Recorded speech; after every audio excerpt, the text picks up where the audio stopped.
ជំរាបសួរអ្នកគ្រូនិងជំរាបសួរមិត្តភក្តិទាំងអស់គ្នានាងខ្ញុំឈ្មោះរំលេចលេជាប្រធានក្រុមទី4ថ្ងៃនេះផងដែរនាងខ្ញុំលើកប្រធានបទធ្វើទឹកអប់ក្នុងដំណើរការធ្វើទឹកអប់នាងខ្ញុំយកកាមេរ៉ាទៅហាស្ងួតតែ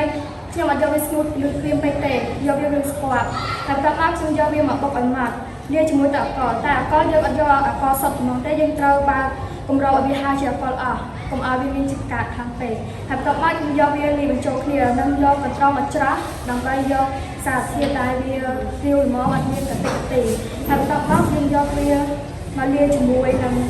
ចូលបញ្ចូលគ្នាហើយយើងយកត្រូវការដបបែបនេះមានក្បាលបាញ់ហើយបន្ទាប់មកយើងលាយជាមួយទឹកនេះយើងលាយជាមួយបរិមាណជាមួយនឹងជាតិកាតដែលយើងលាយជាមួយអង្ករទៅបង្កើតបានជាទឹកអប់មួយឯណាទឹកអប់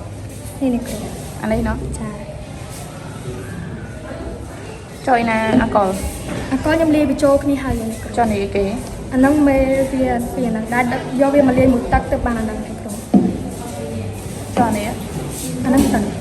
អូហើយយកមកលាយជាមួយនេះចាចុះហ្នឹងអីគេអាហ្នឹងជាមួយយើងយកវាទៅមួយកាមលីងនឹងក៏អានេះយើងលាយពីនឹងបានជាមួយទឹកហើយបានប៉ុណ្នេះអូហើយអានេះលាយជាមួយកហើយណោះចាហើយអូបាត់អូសាកđiមើល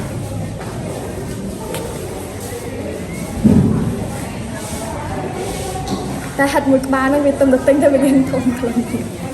បាទដងហើយតែហើយនៅជាប់ក្លិនបានជាប់បានយូរណាស់គ្រូតែហើយមកទុំដាក់ទៅអស់ជួយតែចាអរគុណចា